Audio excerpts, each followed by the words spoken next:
thank you very much for telling us about the challenges you go through, and I'm so glad you're finding a way to juggle around them. So I know you've been dealing with persons with disabilities. I'm just wondering, has that impacted your life positively in a way? Yeah, it has, because through surfing them, that's when I came to learn about sign language. Yeah, and I thank God that at least I can be able to communicate or help interpret between one person. Yeah, someone who is deaf, they will not get stuck. Even along the road when I'm using matatus, anytime I see a deaf arguing with the makanga because there is the confusion about the fare, I always get into the argument to help these my fellow deaf. That's nice. Yeah. Actually, you've talked about the matatus, and I actually had an experience. You find that there's a person or a passenger who is deaf, and then there's this makanga, and then the person who is deaf is trying to communicate, but they can't really come to an agreement, you know. So it's always good. I'm so glad you always come between them and make sure that everything is okay. So apart from being a librarian and working with persons with disabilities in that sector, is there anything you do apart from that, or something you are planning to do? Maybe you can tell our viewers. Okay, in the near future, something that I usually want to have is have a CBO, a registered CBO, to be able to help persons living with disability in the marginalized areas or speak up for them, because you find many, they are not entitled to school because of their disability. There is one incident back in my shags at Embu, whereby a mother has to struggle with her daughter who is already a teenager. Anywhere she goes, she must carry her daughter, because there is the insecurity that if this person is left home alone, they are not sure who will come and do something or harm that girl. And you see, she didn't go through that proper care or through proper education to learn those hard skills for survival. So at least if there is that CBO that will cater for all those, they will be able to have a future, an independent future. Not always depend on their parent. They'll be able to speak up for themselves. Yeah. Wow, that's amazing. Yeah. And from me, I wish you all the best. Thank you. I know even our viewers, you want the best for her. If you start it, you can always alert us. Anything we can do to boost that, we'll be ready for it. So there's something I forgot, and actually it has come to my mind. I'm just wondering, at Kenyatta University, because we have different people with different disabilities, do we have a category that, let's say the deaf, the blind, how is the number? How is the balance? Do you get more persons who are deaf or more persons who are blind? It is surprisingly amazing that the visually impaired, their number is high. Then when it comes to the hearing impaired, that is the deaf, we have got more men than ladies. So I usually have got a question, where do the ladies go? Yeah. Okay. You find that many ladies, I don't know where they go after high school. They don't make it to campus. So it has become my concern.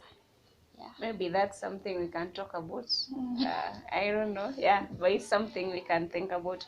Where do the ladies go? Because, for me, most of the schools, the special schools, they are mixed. Okay, they are maybe the number of ladies are still few there, but it's something we need to think about. We need to come out and help our ladies too, so that we can boost their number at the university level or even the colleges. Thank you so much for that observation. Maybe we can talk aside and think about it. So our show is called The Bold Step. I know in your life you've made many bold steps, if I'm not wrong. So maybe there's one or two steps that maybe you didn't imagine Jean could make this step. So maybe you can tell us about that. While I used to see people communicate in sign language, I thought it was something very difficult. I thought it's something that I would never make it. Yeah. The folding of fingers, I thought that my hand would not move. But the moment I was able to finger spell and communicate, I felt good and amazing. That is my bold step. Okay. Yeah. That's amazing. Yeah. And it's a good language that people should get to learn. Yeah. Because one, it's a coded language.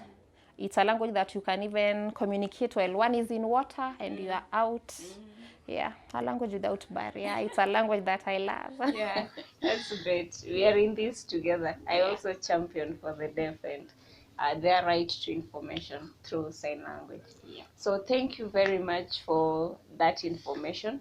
Any parting shots? You told me you have a song you want to sing in sign language. It Maybe is we the can, simplest song. yeah, you can teach our audience. How to sing in sign language. It's Baby Jesus. Okay. Baby Jesus, I love you. I love you. You are my savior. You are my savior. Every day, every day. Mtoto Yesu, mtoto Yesu. Nakupenda, nakupenda. Wewe ni mwokozi. Wewe ni mwokozi wa kila siku. Thank you. That's amazing. Thank you very much. I hope you are learning from her. Actually, sign language is a language that it takes time, but don't start and then stop. If you stop, you're going to forget. You can easily forget sign language. So from her, at least, I know you can learn from A to Z. And you can learn the simplest song, Baby Jesus. You can even sign that with your 4-year-old, 5-year-old, even 11-year-old.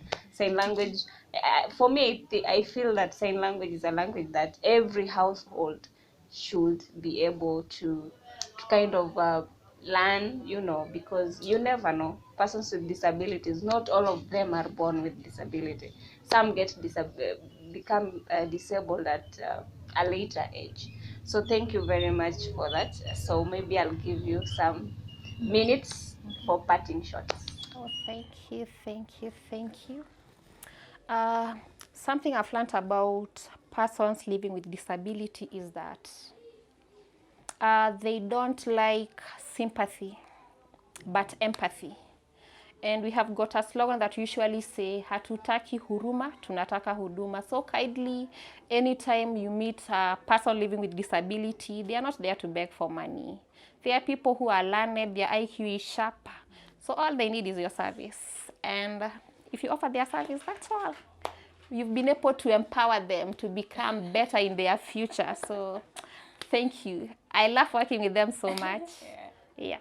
And thank you so much, Faith. Yeah. For the invite. Thank you very much. We appreciate you coming, by the way. We don't take it for granted. And to our viewers, we always ask you to continue supporting us. If you want us to cover your story, you can always reach to us. Feel free to interact with us through our social media platforms at The Visionary Guides. Till next time, bye-bye.